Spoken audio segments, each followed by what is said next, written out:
Falou, galera que nos acompanha no nosso canal Até Tocar o Céu. Hoje estou com um cara aqui muito importante. Pastor na Assembleia de Deus, autor já de 3 livros, né? Ele que é conferencista, palestrante, pastor Douglas do Carmo. Seja bem-vindo ao nosso programa do Até Tocar o Céu. Como é que você está? Ô, meu amigo, estou bem. Obrigado, Bruno, pelo convite, poder estar aqui de alguma maneira e trazer um pouquinho dessa minha experiência, da minha vida aqui, para, de alguma maneira, quem sabe, influenciar todos aqueles que acompanham o Até Tocar o Céu. Agradeço também a esse movimento que tem despertado muitos jovens e eu, de alguma maneira aqui, pretendo ser bênção de Deus aqui para você nesse tempo. Show. Só explicar para a galera que está assistindo aí a primeira vez. A nossa ideia aqui no canal, galera, é trazer gente que nasceu no complexo ou viveu no complexo e tem uma história inspiradora, principalmente para os jovens, para os adolescentes, para a molecada aí, para a galera poder se inspirar. Então, hoje nós trouxemos aqui o pastor Douglas. Se você conhece alguém que tem uma história maneira, indica para a gente aí no canal, bota nos comentários, faz o contato com a gente vai tentar trazer essa galera aqui, beleza? Então, para começar, já queria saber a infância do pastor Douglinhas aí, como é que era, onde nasceu, de onde veio, de onde vive, como se alimenta. Pois Fala é, pra meu gente. amigo, eu peregrinei um pouco. Nasci no Hospital Geral de Bom Sucesso, mas minha origem é Baixada Fluminense, Belfor Roxo. Um beijo para todo o povo da Baixada Galera de Fluminense, Belfor Roxo para a aí. cidade de Belfor Roxo. A minha vida inteira, então, foi na cidade de Belfor Roxo até 12 anos de idade. Com 12 anos de idade, me mudei, então, para o Complexo do Alemão, porque o meu pai conseguiu um emprego ali no bairro de Tomás Coelho.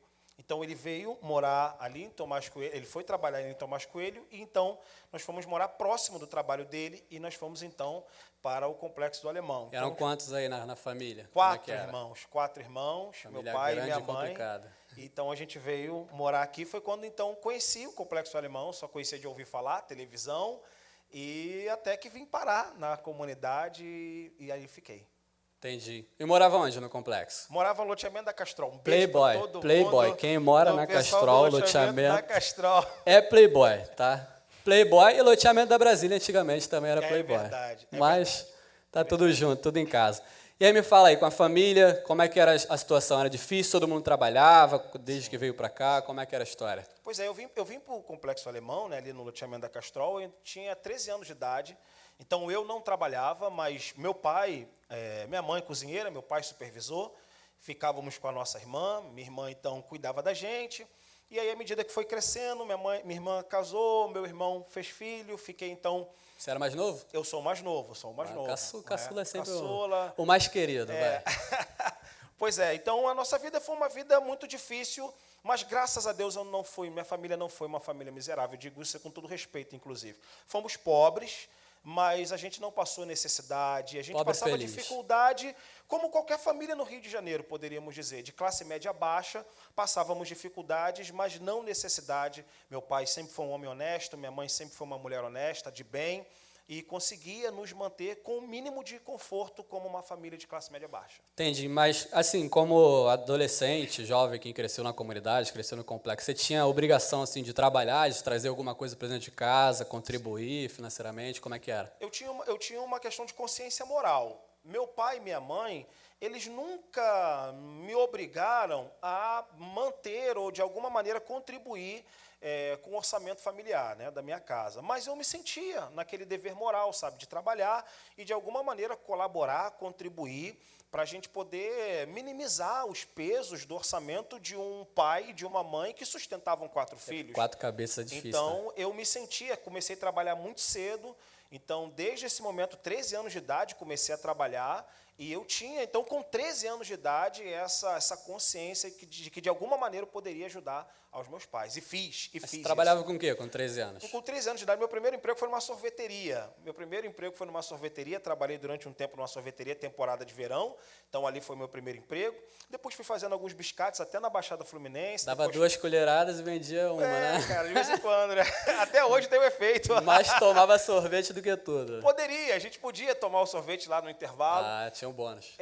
Tinha o bônus. Mas isso lá na Baixada? Isso, na Baixada Fluminense. E aí eu mudei para cá, então depois comecei a trabalhar ali com fiscalização de automóveis na cidade de Duque de Caxias. Depois, então, fui trabalhar com telecomunicações. Durante esse período, até minha conversão, eu não tinha uma profissão. Então, eu fui trabalhando como qualquer operário na cidade do Rio de Janeiro. Então, outra parada que eu ia te perguntar. Tua relação com os estudos, assim, a escola, sempre estudou em escola pública, né? Pública. Mas aí como é que você era? Você era um cara estudioso, cara que gostava de livro, de ler, de escrever, era o cara que prestava atenção na aula ou que tocava o terror mesmo? Pois é, eu era um pouquinho de cada coisa. Eu tive o privilégio de estudar numa escola particular, pelo menos até a 7ª série. Hoje não existe mais 7ª série.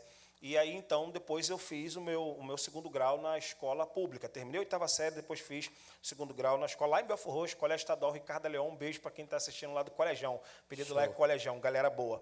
Eu não era estudioso, confesso. Falava muita gíria, brincava, os professores até gostavam de mim, mas eu confesso, não era estudioso, não lia nada. Era da turma da zoação? Mas quando chegava no período de prova, eu sempre colava com alguém que podia contribuir, ajudar, é sempre assim. E me ajudava muito, e eu consegui. Nunca fiquei reprovado. Isso é uma boa, é um bom não sei começo. o que é isso. Tá? Morra de inveja você do outro lado aí. Brincadeira, eu nunca fiquei reprovado. Então, eu não era um estudioso, mas eu era desinteressado. Eu não era burro, não era ignorante. O que eu não tinha era interesse. Eu sempre corria atrás quando eu tinha que correr atrás e por isso sempre passei. É porque tem uma parada que sempre rola assim. Eu, por exemplo, vim de escola pública, estudei na Ceará. Um beijo pra galera da Ceará, a dona Isaura, que passou muitos perrengues comigo aí. Mas, enfim, eu estudei na Ceará e a galera, a molecada, no geral, assim, eu sempre fui assim. Eu prestava atenção na aula e tal, mas na hora de zoar, eu zoava. E era do mesmo jeito. Quando eu tinha que precisar de alguém para me ajudar com a matéria, eu ia nesse grupo. Para zoar, eu tinha outro grupo. Só que a galera, tipo, a maioria, tipo, eu também tive a oportunidade de só estudar, né? Eu fazia um bico ou outro para ganhar um dinheiro ali como adolescente, que a gente quer essa questão da independência. Mas tinha muita gente na minha turma que tinha necessidade, sim, de trabalhar. Teus amigos eram assim, essa galera? Sim, eram e eu também. Eu passei para estudar à noite, né, por causa do trabalho, eu ainda estava na 8ª série, primeiro ano, e assim, me lembro agora perfeitamente. E fui até o fim, porque trabalhava, pegava ônibus, ia para a escola, chegava em casa quase meia-noite para acordar às 6 da manhã no dia seguinte. É pesado. E esse é o retrato de muitos jovens moradores do Complexo Alemão e até de outras comunidades do Rio e até fora da comunidade que precisa trabalhar cedo porque também quer comprar sua roupa, quer ter a sua independência, quer sair com a namorada na ocasião. Então, essa é a realidade de muitas pessoas. Tem gente que não entende muito isso. Mas aí você estudava, morava aqui e ia estudar lá na Baixada? Ia estudar lá por causa da minha namorada, né? Minha namorada que hoje é a minha esposa, Patrícia. Um beijo, te amo muito. Aquele interesse, Estamos juntos já. Aí o interesse de estudar, tu já... Pois é, então eu não quis transferir, não quis estudar na Ceará, inclusive. Acho que fui até correr atrás, mas depois descobri que ali oferecia uma até determinada faixa de etária e também de escola que eu já tinha ultrapassado, então tinha que ir para a escola estadual. Então, enfim, permaneci lá também para poder ficar junto da minha namorada. E ficamos juntos, estudamos juntos, nos conhecemos no colégio. Quantos anos tinha isso aí? Eu tinha 15 anos, foi 2003. Rapaz, ela tinha 15 anos, eu também 15 anos. TV preta e branca ainda. Pois é, cara. Era cartinha. Exato. Já tinha MSN, não? Não tinha rede social, não tinha nada disso, a gente era feliz, cara. Nem MSN tinha, nem? Não tinha nem Orkut, MSN, não tinha esse nada. Papo já... Eu nem celular tinha, celular era pra bacana, cara. Caraca. Celular era pra bacana. E como é que foi? Foi namoro. Como é que chegou? Não, namoro de escola. Vamos botar aqui, como é que chegou? Fala aí. Eu posso dizer assim, eu era o mestre nas artimanhas do amor. Não, agora eu quero saber, a prova é real. Aí, ó. Olha lá aí, olha. A mina de fé tá desde de quando? Desde quando? Desde 2003. Caraca. Com ela eu já estou casado há 10 anos e nós temos um filhinho, Estevão, 3 anos, e ela está grávida da menininha, Noemi.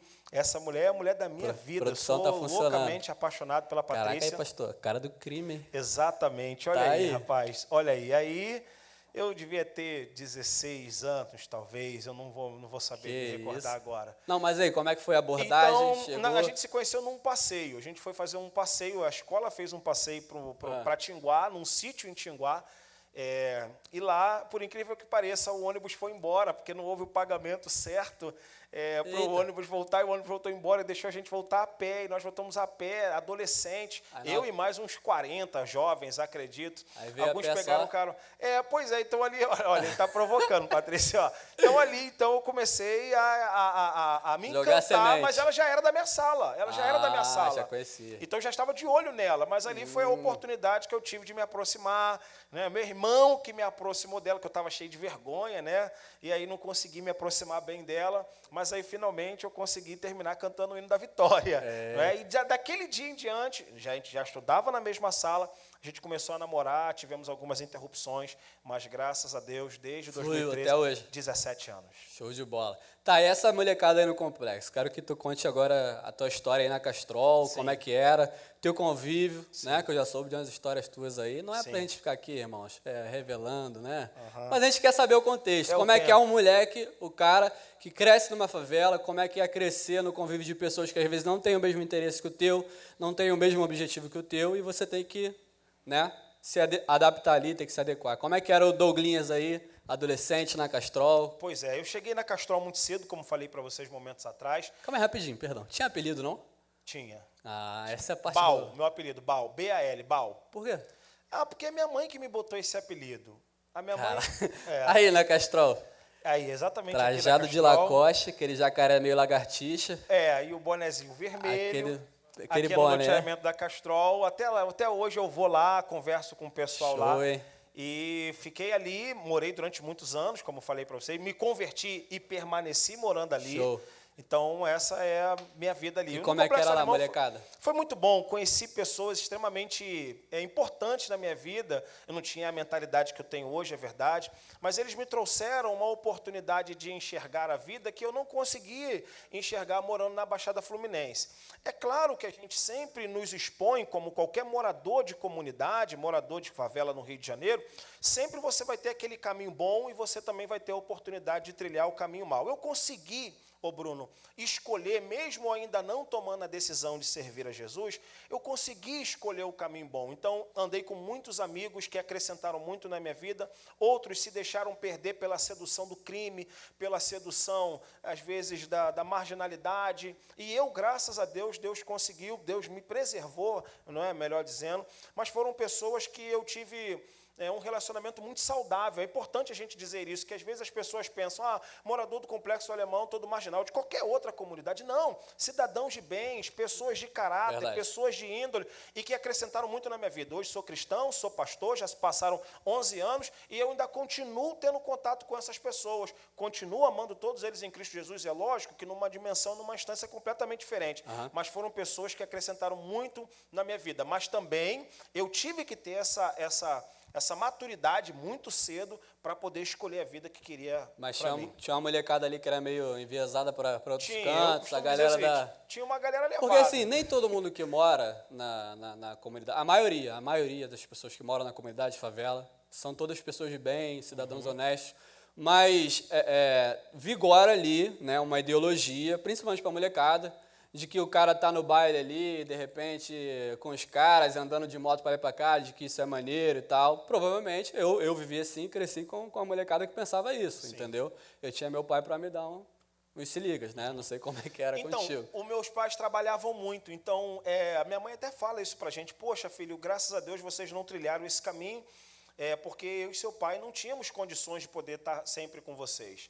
Então, realmente, alguma galera, uns amigos nossos, se perderam, foram para o caminho errado, foram para a vida marginal, foram para o caminho das drogas. Pra você ter uma ideia, fala aqui diante de vocês, eu nunca usei droga, mesmo não sendo crente, nunca usei droga, bebia muito, saía muito, ia para balada, para noitada, baile das favelas. Qual no baile? Comando Vermelho, quase que todas. Qual baile aí? Árvore seca, salgueiro, mangueira, fazendinha, canitá, Do passinho? pavãozinho. Mandava o passinho, só ficava... Eu fui tudo que era baile.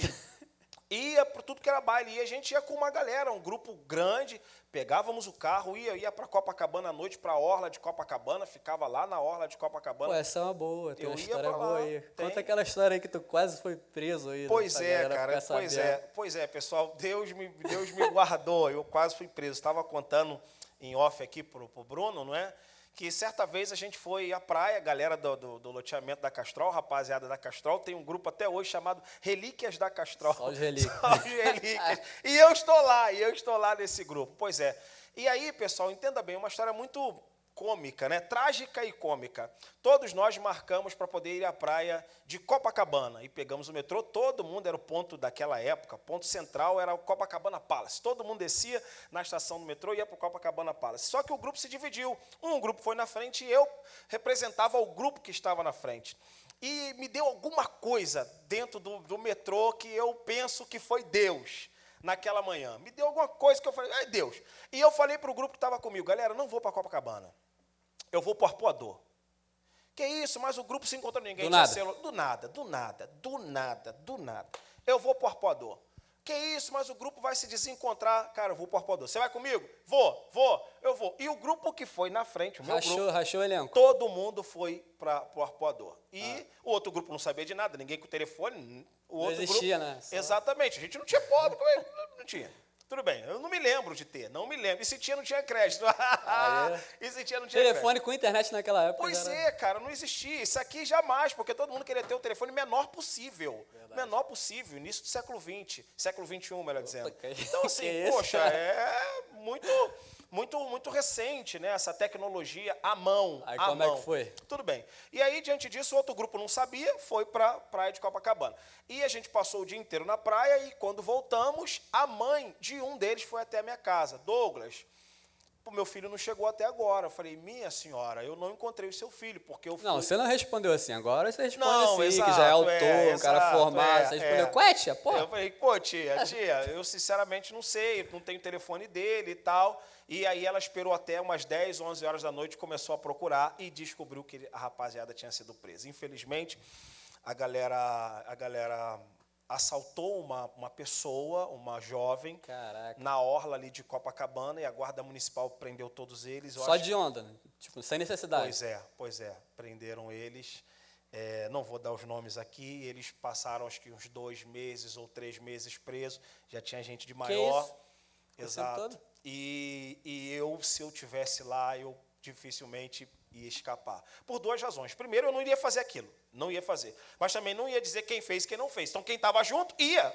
Então, eu certamente... Já era, ia estar no bolo. Ia. Então, naquele dia, quando eu cheguei em casa, eu pensei, então, não era crente, mas falei, meu Deus do céu, me deu uma luz para eu não ir já era Deus para Copacabana. Eu quero acreditar que Deus guardou a mim e outro grupo que estava comigo lá. Já teve outra história dessa aí? Tomou uma dura de repente? Eu já tive essa, de estar no Sim, carro com um amigo cantar pneu na frente da polícia. Sim, aconteceu. Essa foi a mais engraçada. Deixa eu contar essa aqui em 1 minutinho só. Fala. A gente estava na orla de Copacabana e a gente estava num Chevette muito velho. Quero deixar um abraço aqui para um amigo incrível, é assim que a gente chama ele. Ele tinha um carrinho velho, chamava a gente para poder passear, de vez em quando a gente ia lá para Copacabana.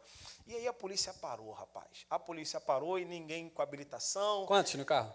Eram 4 ou 5, não me lembro agora. Caraca, era 4 ou 5 num Chevetinho. Eu acho que era o Chevetinho mesmo.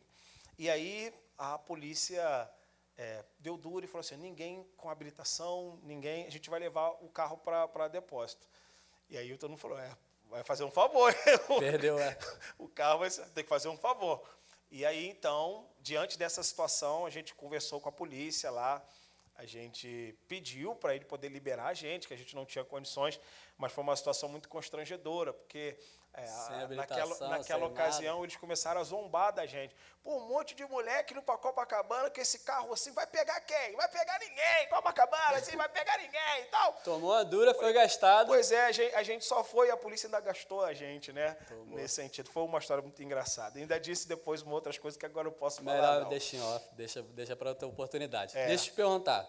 Tá, aí cresceu o Douglas, vida baixada, veio para o loteamento, estudava, trabalhava, conheceu a namorada, né, que hoje é esposa, tal, levava uma vida normal, trabalhando aí no telemarketing, você falou, isso, trabalhou com outra coisa ainda? Telecomunicações. Aí fui trabalhei na Autopeças, aqui 1001, inclusive, pertinho, foi esse período também da minha... Terminou o 2º grau, não estudava? Terminei o 2º grau em dia e não avancei para a universidade. Não avançou. Parei, me dediquei só ao trabalho. Mas tinha alguém na tua família que já estava fazendo faculdade? Não, eu sou o único filho. Aí, o único filho da minha mãezinha, do meu pai. Tem essa realidade também, galera. Nem meu pai nem minha mãe também. Então só eu sou o único filho aí na universidade. Aí hoje o cara já está, a gente vai chegar lá, mas o cara já está fazendo mestrado na PUC. Em teologia na PUC, passei com 100% de bolsa. Passei no meu 3º concurso, é verdade, mas consegui realizar um sonho, que era estudar teologia numa universidade de reconhecimento nacional, até latino-americana, e Deus me deu essa graça de estudar lá, atualmente fazendo mestrado de teologia. A gente vai chegar lá. Mas eu queria saber o seguinte, aí, você foi crescendo, esse moleque da Baixada, meio envolvido com esses moleques que não queriam muita coisa. Sim. Dessa garotada aí, tinha alguém pensando em faculdade, trabalho, alguma coisa assim? Teu convívio? Não. Ninguém, né? Eu não lembro de ninguém. Não lembro de ninguém. A galera só queria mesmo... Ganhar o dinheirinho para gastar saindo. Era a frase da época que eu vou falar. Sexo, drogas e rock and roll. Era isso. Só isso. Era o lema Ou que funk, né? Que é o que mais... o rock and roll era assim, apenas um símbolo. Era Racionais MCs, falando a noite inteira, conversando a noite inteira, jogava Racionais? bola. Eu gostava muito de Racionais. Eu sabia as músicas todas do Racionais MCs de cabeça. Caraca, e cantava cara. até as tantas e ia para os bailes e com camisa do Racionais. Me lembro que eu fui a um show do Racionais na Árvore Seca, na Chatuba da Penha, na Canitá. Eu corri atrás do Mano Brown, Ed Rock, Icebrook, KLJ. Conseguiu um autógrafo aí, pelo menos? Não, isso aí não. Só tá, mas te perguntar, quando é que virou a chave assim pro Douglas Sério, que a gente conhece hoje, um cara chefe de família aí, autor? Infelizmente virou com uma tragédia, cara. Infelizmente virou com uma tragédia. Eu tinha 20 anos de idade, então isso foi em 2007, 20 anos de idade. Eu sempre digo isso nas minhas pregações. Eu tinha um irmão, Wagner, do Carmo Pereira, e o Wagner era meu irmão ídolo para mim. Foi meu irmão que me levou para o Maracanã, meu irmão que me dava roupa, meu irmão que me dava um dinheiro para ir para casa da minha namorada, não tinha na época. E meu irmão envolvido com muita bebida, meu irmão bebia muito, meu irmão fazia muita coisa errada. Nada de criminalidade, mas ele era um jovem que teve dinheiro muito cedo, então ele aprontou muito e ele era muito fanático pelo Flamengo, ele que me levou ao Maracanã, inclusive pela primeira vez então. E várias vezes, E uma vez que eu não fui, inclusive eu e o grupo que a gente sempre ia, meu irmão bebeu demais, se encontrou com um grupo de torcida da raça e foi ao Maracanã, Flamengo e Fluminense, não me lembro agora o resultado, Campeonato Brasileiro. Com certeza que o Fluminense é freguês. Brincadeira aí, os tricolores. E o meu irmão saiu bêbado e foi atropelado na Rádio Oeste. Isso foi dia 7 de outubro de 2007, meu aniversário dia 10. A gente estava preparando minha festa de aniversário, dia 10 de outubro, meu irmão sofre um acidente, ficou uns dias internado e no dia 16 de outubro meu irmão morreu com 24 anos, deixou um filho de 4. Caramba. Na época, eu acho que tinha 4 anos o meu sobrinho. E ali, cara, acabou a minha vida. Eu posso dizer que depois da morte do meu irmão, não se falava muito, Bruno, em depressão. Não se falava em 2007 em depressão. Mas eu acredito que, pelo que a gente escuta hoje, eu caí numa depressão aguda, comecei a beber demais. Eu perdi meio que o sentido da vida. Então, eu passei a sair muito, não queria cortar o cabelo, eu me entreguei. Mas nunca consumi droga, mas bebia demais. E nesse ano de 2007... No final do ano de 2007, outubro de 2007, que perdi meu irmão, eu entrei no ano de 2008 alucinado, sabe? Indo para baile, saindo, me expondo, para baile de comunidade, na Mangueira, como eu falei. Para suprir aquele vazio. Exatamente, comecei a beber demais, até que eu perdi meu bem maior, que era a minha namorada, 2008. A Patrícia, então, não quis mais permanecer comigo, porque ela disse, você se entregou, você não conseguiu encontrar sentido para a sua vida, e a Patrícia, então, se separou de mim, ela me largou. E a gente ficou separado durante 8 meses. Então, foi nesse período que eu perdi o meu irmão, que eu perdi o sentido da vida e que eu perdi a mulher que eu amava, a menina que eu amava naquela ocasião, eu comecei a pensar nas consequências para a minha própria vida. Então, a partir disso, a partir da morte do meu irmão, a minha irmã foi tocada por essa dor e entregou a vida para Jesus. Então, está na igreja até hoje. Eu tenho uma mãe crente dentro de casa que orava muito por mim. Eu me lembro até hoje, Bruno, é importante falar isso. Chegava bêbado dentro de casa, mas tinha percepção que minha mãe estava orando no quarto. Eu passava, mesmo bêbado, que não sentia um tropeço, mas eu não sei explicar, mas eu entrava, minha mãe saía com o rosto inchado, com lágrimas nos olhos, dizendo, meu filho, agora eu posso dormir, porque você chegou, seu irmão chegou. E aquilo começou a fazer sentido para mim. Então, eu comecei a sentir que Deus estava me convidando para um outro estilo de vida a partir desses 2 eventos. 2007, a morte do meu irmão Wagner. 2008, a minha namorada, que hoje é minha esposa, ela se separou de mim. E aí eu comecei a me entregar, conheci a igreja, não o evangelho a princípio. Foi qual igreja que você teve o primeiro contato? Comecei a ir para a igreja. Eu tive contato com a Igreja Batista de Itaoca, ali no loteamento da Castrol mesmo. Então, tive contato com aquela igreja. Até agradeço ainda hoje o pastor Luiz, que fez esse trabalho de conversar comigo. Alguns amigos meus começaram a se converter. Lamentavelmente, quase nenhum deles, ou nenhum deles, permaneceram. Então, eles me apresentaram o evangelho. Mas, sabe, quando eu já tinha um sangue pentecostal. É sério, não é clubismo, pessoal. Não é clubismo. Eu tinha um sangue pentecostal, porque minha mãe também é pentecostal. Então eu senti o desejo de frequentar a Assembleia. Vim a IEVAD, fui na Fonte da Vida e comecei a me identificar com a Fonte da Vida. Né? Então, lá na Quem era o fonte, pastor lá na época? Pastor Maurício Medeiros. Pastor Maurício.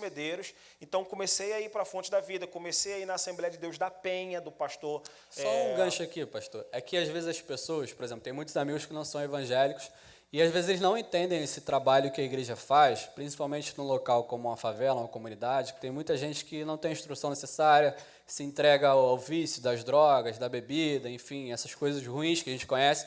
E a igreja faz muito bem esse papel de reabilitação da pessoa, sabe? De pegar uma pessoa que... E aí também a parte espiritual, que a gente crê, com certeza, isso aqui estamos falando entre cristãos, mas o papel de reabilitação da pessoa como indivíduo, né? Como cidadão mesmo. A igreja faz muito bem isso. E a gente é entupido de inúmeros exemplos como o seu, né? De pessoas que estavam entregues, de repente tiveram esse contato com a religião, com a igreja, com a espiritualidade, e desenvolveram isso e melhoraram, né? Exato. Com 22 anos de idade, eu cheguei a essa percepção. E assim como eu encontrei na igreja uma forma de curar a minha dor tão rapidamente, assim é a história de centenas e de até milhares de jovens que encontram na igreja esse refúgio. Foi que ano assim que você conheceu a fonte, que você começou a frequentar? Então, foi no ano de 2009. Então, 2007, como eu falei, Flamengo a questão campeão do meu irmão. brasileiro. Exatamente, Flamengo campeão brasileiro. Boa E eu lembrava de quem? Do meu irmão, que meu irmão não chegou a ver isso. Meu irmão jovem não chegou a ver o Flamengo na ocasião sendo campeão em 2009. E eu acho que toda vez que a gente assiste um jogo do Flamengo, lembra dele, né? A gente sempre lembra. Tem E a como. última vez que eu fui ao Maracanã, que foi no ano de 2007, então depois daquele ano nunca mais fui. Não é? Bom, não é por nada, não. Não fui mais. E você sempre lembra do seu irmão, né? Entendi. Então eu posso dizer que a morte do meu irmão, para mim, foi uma mudança. E aí como é que foi assim, tipo, você se converteu, você disse que não era um cara assim muito estudioso, digamos assim, né? Você trabalhava e tal. Como é que foi essa sua inclinação aos estudos, ao estudo da teologia? Sim. Como é que foi essa chave assim, cara? Alguém chegou em você, deu uma ideia, falou, cara, tu fala bem, ou sei lá, você nem fazia isso? Não fazia isso. Se você que me conhece, você sabe disso. Que eu falava errado, eu falava gíria, eu era malandro. Entendi. Então não lia nada, eu só lia a manchete ali do você está indo trabalhar. Só a primeira página do jornal. Só aquela primeira página, você lê aquilo ali e dali você passa. Eu não lia nada, minha mãe sabe disso, meu pai sabe disso. Mas depois da conversão, eu fui tomado por um sentimento de que perdi muito tempo, com 22 anos. Eu até estava pensando hoje é um dia até especial para mim, depois eu falo, e eu pensei, meu Deus do céu, Deus fez tanta coisa na minha vida nesses 11 anos de cristão, e eu penso, jamais, Bruno, jamais eu me via na condição que eu me encontro hoje. Eu estou falando com muita franqueza, não me via, porque eu não lia nada, não lia absolutamente nada. Minha esposa minha namorada, né, me corrigia, meu sogro me corrigia, não é essa palavra, meu pai também corrigia a gente. Então esse despertamento surgiu a partir da sensação de que eu perdi muito tempo fora da igreja, fora da presença. Então com 22 anos eu decidi, então vou me intelectualizar, vou ler, vou ocupar minha mente, vou estudar. Como te falei, fui o primeiro dentro da minha casa, sou ainda o único. Mas aí qual foi o primeiro passo assim? Tipo, vou estudar. O primeiro passo foi consertar minha vida. Então, depois que eu entendi o evangelho, que eu entendi o cristianismo, eu pensei em fazer uma faculdade secular. E consegui, agora aconteceu até, inclusive, nesse período de pandemia, o Jorginho da SOS morreu. Felizmente, ajudou faleceu. Muita gente. Eu levei muito tempo, mas consegui obter um curso de graduação, não sei se é graduação que se fala, ou se é bacharel, em engenharia de produção. Consegui com 100%. Na semana que eu ia começar, eu fui, então, contemplado pelo Educa Mais Brasil, né, que me deu 50% de desconto para eu poder cursar graduação em teologia. Já estava pregando no ano de 2011. Em 2011 eu já estava pregando. Já tinha feito um curso básico de teologia na Assembleia de Deus de Bom Sucesso. Sentiu muito assim, tipo, de um cara que estava parado sem estudar, agora começar na faculdade. Exato. Não senti porque eu estava com muita fome, estava com muita vontade de mudar. Então, ingressei na faculdade de teologia, isso no ano de 2013, e depois de 2013 nunca mais parei de estudar. Estou até hoje estudando. Aí tu fez o bacharel em teologia, né? Fiz o bacharel até 2017, 2018 2018 até 2016, 2017 eu fiz uma pós-graduação, 2017 Pós-graduação em que você fez? Em Teologia Bíblica do Novo Testamento. Então, tecnicamente, sou especialista em Novo Testamento. Entendi. No ano de 2017 fiz meu primeiro concurso de mestrado, não passei. 2018, meu segundo concurso de mestrado, não passei. 2019, ano passado, meu terceiro concurso, passei. E hoje estou fazendo mestrado em teologia com bolsa de 100% na PUC, Show de bola. com pretensão de, quem sabe, ir fazer o doutorado. Vai conseguir, pô. Deus quiser. E como é que foi a questão também assim, de se tornar autor, de começar a escrever, Exato. essa inclinação a escrever? Porque, cara, eu estou escrevendo uma coisa chamada monografia. Sim. É muito chato, cara. Você tem o trabalho de pesquisar, você tem que ler muita coisa, você tem que fichar as leituras, você tem que organizar uma programação ali para escrever. Aí, quanto mais você pesquisa, mais você escreve, mais coisa você descobre, aí tem que colocar ali, então é um negócio Exato. difícil. Eu costumo dizer o seguinte, escrever é uma tarefa muito árdua mesmo, literalmente. Eu escrevo toda a madrugada, toda noite eu gosto de passar, antes de dormir eu tenho que sentar para poder escrever.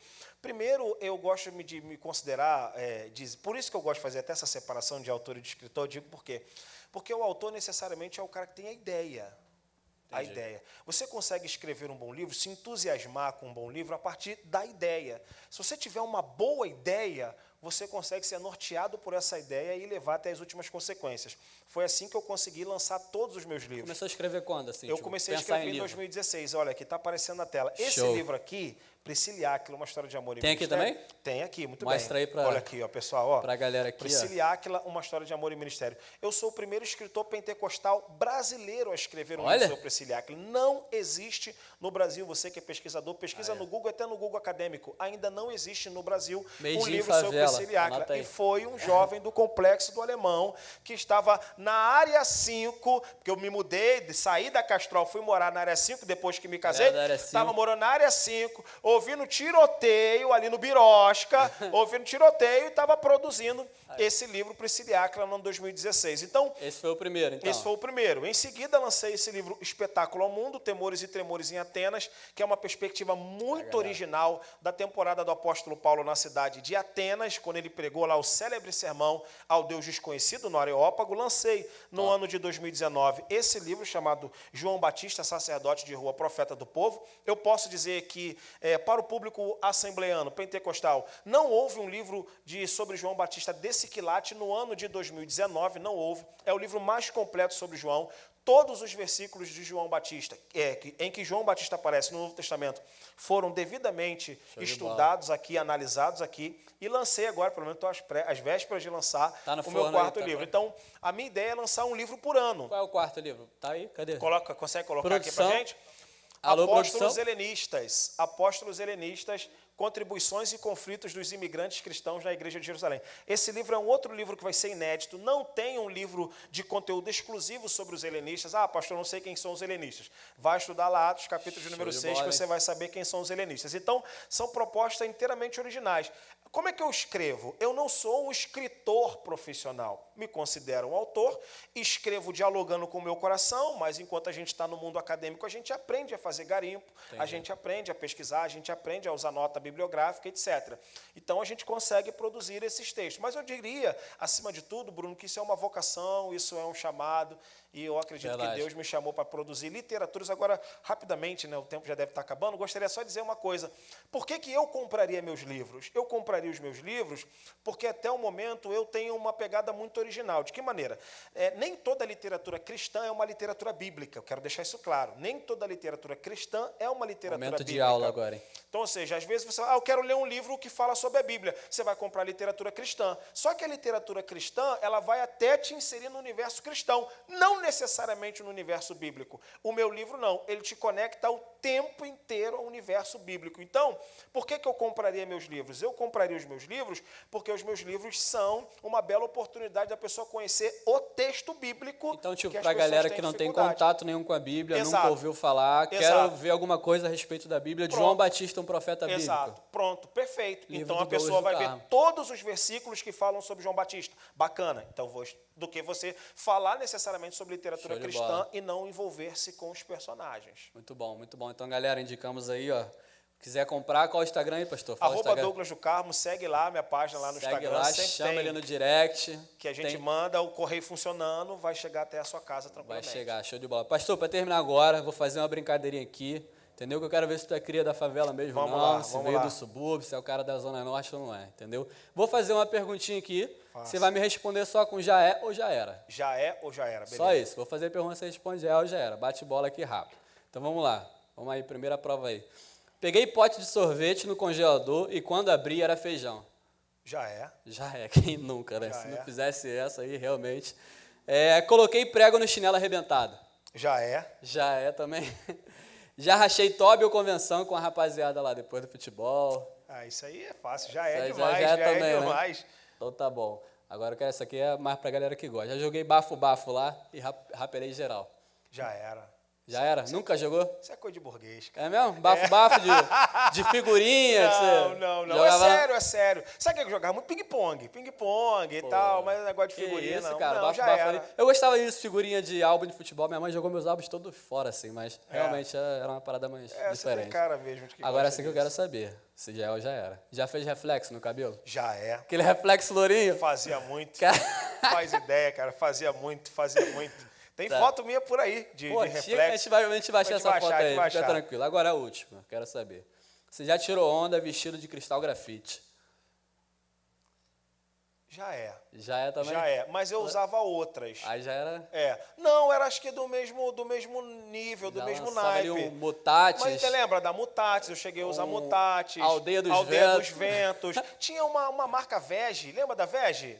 Isso aí já não é da minha Então, época, não, Vege, cara. Isso aí- pois é, Reboque existe até hoje. Então era a marca que eu conseguia. Usava uns falsificados também. Aquela Lacoste meio... Lá, Aquele jacaré Tudo cansado torto. ali que tu botou no...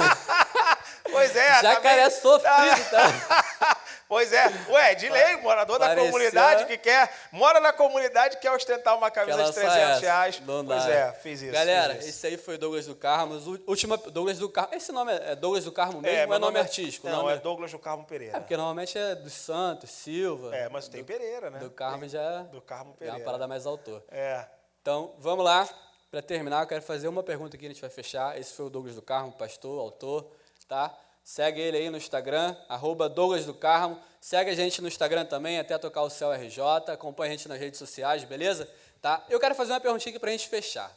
A gente conheceu a tua história aqui, o cara que nasceu na comunidade, o cara que cresceu no subúrbio, que teve necessidade de trabalhar, cresceu com uma garotada que às vezes não acrescentava muito, mas ele teve que se manter no foco, que teve perdas na família, teve dificuldades, como todo pobre, como toda pessoa que enfrenta essas coisas. E um cara que nós podemos dizer que venceu na vida, está vencendo, ainda tem muito a galgar. E a pergunta que eu quero fazer para a gente fechar aqui. Pastor, pode vir alguma coisa boa de uma favela, do Complexo do Alemão? Fala para a galera aí. Vem e vê. É isso, galera. Vem ver, acompanha nossas publicações. Esse foi Douglas do Carmo. Valeu, um abraço. Um abraço. Tchau, Deus abençoe.